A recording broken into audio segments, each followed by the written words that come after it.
বলছি, তুমি তো কম্পিউটার ইঞ্জিনিয়ার হিসেবে জয়েন করতে চাইছো। হ্যাঁ। তোমাকে একটা সহজ প্রশ্ন করছি, উত্তর দাও। ধরো তুমি বাজারে গেলে, 1 কিলো আপেলের দাম যদি 100 টাকা হয়, 100 গ্রাম আপেলের দাম কত বলো দেখি? আপেল আমার একেবারে অপছন্দের একটা ফল, আমি আপেল কিনবো না। আচ্ছা, ধরো তোমার বাবার জন্য তুমি কিনতে গেলে। আমার বাবার তো দাঁত ভালো না, আমার বাবা কলা ছাড়া কিছু খেতেই পারে না। আচ্ছা, ধরো তোমার ভাই আপেল কিনতে গেল। আমার ভাই যদি 100 গ্রাম আপেল কিনতে যায় তাহলে 100 গ্রামের দামই জিজ্ঞাসা করবে, 1 কিলোর দাম জিজ্ঞাসা করবে। আচ্ছা, তোমার ভাই না, বাবা না, তুমি না, মা না, কেউ না, ধরো সাধারণ মানুষ আপেল কিনতে গেল, তাহলে? সাধারণ মানুষের কি আর ক্ষমতা আছে আপেল কিনে খাওয়ার? আপেল তো খাবে পয়সাওয়ালা মানুষরা। আর যদি কোনো পয়সাওয়ালা মানুষ কেনে? আর যদি পয়সাওয়ালা মানুষ আপেল কিনে তো 1 কিলো কিনবে কেন, 2 কিলো 3 কিনবে।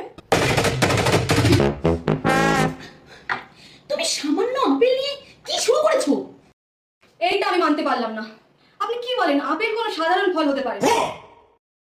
4টে আপেল পৃথিবী বিখ্যাত। প্রথম আপেল খেয়েছিল ইভ অ্যাডাম, যার জন্য আমাদের পৃথিবীতে আসতে হচ্ছে, নাহলে হয়তো আমরা অ্যাকচুয়ালি স্বর্গে থাকতাম।